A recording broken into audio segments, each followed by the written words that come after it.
Hello, dear students. Welcome to I-Fal. My name is Teacher Nikki, and I am here to have another video lesson with you. So I am so excited to talk about a new topic for you today that will help you understand and construct better sentences using the English language. I know that these lessons will be very helpful for you to communicate using the English language that are grammatically correct and properly constructed, considering that we will be talking about some grammar topics. So I want you to concentrate on our lesson today, pay attention to our sample sentences, and please practice them very well even after the class. So let's go ahead and start our lesson.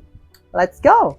So for today's discussion, let's go ahead and continue our lesson on understanding independent and dependent clauses. And this time, this is the second part. Now, for this lesson, we will be talking about on how to connect independent and dependent clauses. As we previously discussed on the last lesson, of course, the way that we have to combine our sentences should be appropriate by adding some words and other ways on to connecting them.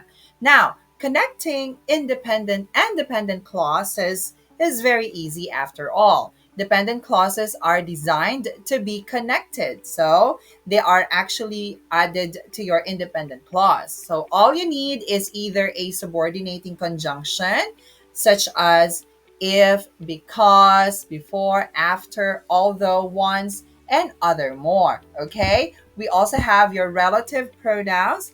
Okay, such as where, when, wherever, whenever. So you can also turn an independent clause into a dependent clause just by adding a subordinated conjunction or relative pronoun. Okay, so now because dependent clauses already have these most of the time, you simply put the two clauses together with the appropriate punctuation. Now, using punctuation when connecting independent and dependent clause is just also simple. So we have here some rules. If the dependent clause comes first, use a comma between the two clauses. Now, what you have to understand is you have to look at your sentence and then identify if you are starting with a dependent clause or independent clause. Okay? Again, if the dependent clause comes first, if it begins with an independent clause, then we have to use a comma to separate the two clauses. Okay? For example, wherever you go, which is a dependent clause, I will follow. Okay, so as you can see here, we have a comma, all right, to separate or connect, okay, your clauses. Now, on the second rule, if the independent clause comes first, no comma is necessary. So we don't have to put any comma at all. Example, I will follow wherever you go. So why is that so? Why there is no comma? Just because we already have your connecting words, such as your relative pronoun here, wherever. Okay, it would be confusing if you would add more punctuation mark there, just because this word, your relative pronoun, functions as a connecting word. Okay? Now, next one, how to connect two or more independent clauses. So what if we have two or more independent clauses in our sentence? Now here, you can also connect two independent clauses together or even more, okay? I am a vegan and my partner is a pescatarian, okay? But we live above a barbecue restaurant. So as you can see, I am a vegan. That is an independent clause. My partner is pescatarian, which is another independent clause, but we live above a barbecue restaurant. Okay, so as you can see here, we have um, three independent clauses. So basically, there are two ways to connect independent clauses. It's either number one, add a coordinating conjunction, or use a colon or semicolon. Okay, let's find that out more. Okay, Now, coordinating conjunction, just like what we learned from the past lessons, are the main type of conjunctions and the most common one. So we have here the fanboys, if you still remember, for, and, nor, but, or, yet, and so as your coordinating conjunction. Now be aware that so can either be a coordinating conjunction or a subordinating conjunction. So we have to identify what's actually the meaning of your so in the sentence. Okay? Now, you can use coordinating conjunctions to connect independent clauses. Just place a comma after the first independent clause and add the appropriate coordinating conjunction before the second clause. So remember, there should be a comma after the first, okay, independent clause, then your coordinating conjunction, then your another or your second independent clause. All right? Next rule. So we can add colon or semicolon. Now the colon as symbolizes like this, and semicolon represented by a dot and a comma are both punctuation marks that can connect independent clause. So remember, the colon is used to introduce something described in the first part of the sentence. Usually a colon introduces a list of nouns, but it can also introduce a new independent clause. So we have to think that colon, okay, as a punctuation, that means as follows, which is or which are and thus, or and as an example, something like this. Okay, when you're using a colon to connect independent clauses, no other words or punctuation are necessary. No words anymore. We don't have to put coordinating conjunction or any connecting words. In American English, we capitalize the first letter of an independent clause if it comes after a colon. So we capitalize. We have the perfect replacement right here. Our new goalkeeper will be Andre. Okay, so you can see there are two related independent clauses as connected by a colon. Okay. Next one. Likewise, you can also connect independent clauses with a semicolon.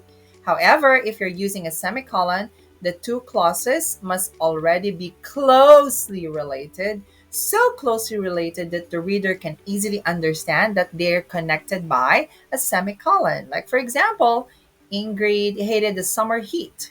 She grew up near the Arctic. So, two related sentences and two closely related sentences, they are very much connected. Okay? Now, just like the colon, no extra words or punctuations are needed with semicolon if two clauses are obviously related. However, if the relationship between the clauses is not obvious, not very clear, you may need to use a conjunctive adverb, a type of transitional expression. Now, conjunctive adverbs are words like however, although, consequently. Of course, you have to consider the meaning or which type of conjunctive adverb you should use, okay? As well as phrases like in the meantime, on the other hand, as a result. They are very common in writing as a way to improve the flow of reading, but it also, okay, in speech, okay? We have to consider that they are also common in speech. Okay, now the purpose of conjunctive adverbs is to smooth this transition from one clause to another, so the pairing does not seem abrupt or sudden. It is especially useful if two clauses are contradictory or if the second clause goes in an expected direction. Example here: we spent the whole plane ride planning our activities. However, after landing, the first thing we did was nap. Okay, or take a nap. Okay? Now, to connect two independent clauses, place the conjunctive adverb after semicolon and a comma after it before the second clause. So you can see semicolon and then your conjunctive adverb, and then there's a comma. So to actually emphasize that there is a bridge between two independent clauses. You can also use conjunctive adverbs with a single independent clause or standalone sentence as a way to transition from one sentence or paragraph to another. Okay, so this is also used as your conjunctive adverb as a transition to another sentence or paragraph as you started with the sentence, like however, as a beginning of your sentence. Okay, now we also have some common mistakes with independent and dependent clauses.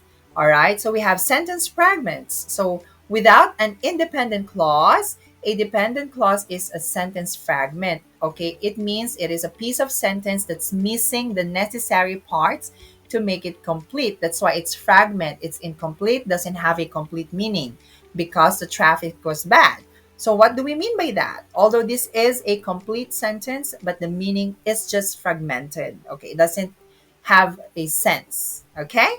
The next one, you can always reword the dependent clause to turn it into an independent clause, such as removing the subordinating conjunction or your relative pronoun. However, it's easiest to simply connect it to an independent clause. Because the traffic was bad, I was late to my meeting. So you see, the sentence becomes complete by adding an independent clause with it. Now, we have also run on sentences. A run on sentence, also known as a fused sentence, is when two or more independent clauses are joined without proper connection. So it means we don't really know where it transits or where's the transition or when it's connected. There is no alien life on the moon. We would have seen it by now. So you see, it's just continuous without any connecting words or punctuation. Now, to correct a run-on sentence, you can connect the clauses using one of the methods explained a while ago. Either you add your adverbs, conjunctive adverbs, okay, or your relative pronouns, something like this. Okay, coordinating conjunction, a colon or semicolon. There's no alien life on the moon, or we would have seen it by now. There is no alien life on the moon, semicolon, we would have seen it by now. There is no alien life on the moon. We would have seen it by now. So all of those are proper ways of connecting them.